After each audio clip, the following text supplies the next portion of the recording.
લડીશું, તમારા માર્ગદર્શનથી જ લડીશું. વાગરા હોય, વાગરા વિધાનસભા હોય, જંબુસર હોય, અંકલેશ્વર હોય, ભરૂચ હોય કે ઝઘડિયા હોય, જ્યાં પણ તમે અમને ગાઈડલાઈન આપશો કે આ રીતે આગળ વધવાનું છે, એ જ રીતે અમે આગળ વધવાના છે. જે રીતે આપણા પ્રમુખશ્રીએ હમણાં તમને કીધું કે આ તારીખે આપણે તાલુકા લેવલે પણ મીટિંગો કરવાની છે, ત્યારે એમાં પણ હું પોતે હાજર રહીશ. તમને મારો નંબર પણ હું બધાને પર્સનલ નંબર પણ આપી દઈશ. એની ટાઈમ તમે જ્યાં પણ તમને એવું લાગે કે ચૈતરભાઈ તમે આ જગ્યાએ ભૂલ કરો છો, ચોક્કસ તમારો રાતે પણ સુઝાવ આવશે કે આ ભૂલ આપણે સુધારવાની છે. હું રાતે પણ એ ભૂલ સુધારવા માટે તૈયાર છું. મારા પીએ નો નંબર જે 24 કલાક મારી સાથે રહે છે એમનો પણ નંબર આપીશ.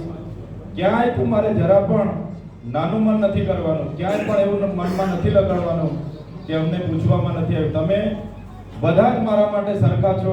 જ્યાં પણ તમને એવું લાગશે તરત તમારે ટકોર કરી દેવાની છે. આ યાત્રા માટે હું માફી માંગુ છું. યાત્રાનો રૂટ અમારો ખૂબ પહેલા તૈયાર હતો અને અમે પરમિશનો પણ લઈ લીધા હતા, એટલે રૂટમાં અમે ફર્યા છે. જ્યાં જ્યાં આગેવાનો અમને મળ્યા છે એમણે પણ અમને ખૂબ સારો સાથ સહકાર આપ્યો છે. અને આવનાર દિવસોમાં જેટલા પણ કાર્યક્રમો આપણે બુથ સમિતિ સુધી કરવાના છે, બધા આપણે સાથે રહીને કરીશું. આવનારી નગરપાલિકાની ચૂંટણી હશે, તાલુકા જિલ્લાની ચૂંટણી હશે. હું તો એટલે સુધી કહેવા માંગુ છું કે આવનાર 2027ની વિધાનસભામાં પણ આપણે બધા સાથે સહમતિથી લડીએ તો જ આ ભાજપને અહીંથી જળમૂળમાંથી કાઢીશું, એવું મારું બી વ્યક્તિગત માનવું છે.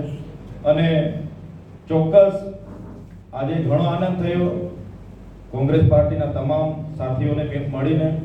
અને ખરેખર આવી જ રીતના આપણે એક પરિવારની જેમ, માત્ર ચૈતરભાઈ ઉમેદવાર નથી, તમે બધા ઉમેદવાર છો અને બધા જ આ ચૂંટણીમાં હું અપેક્ષા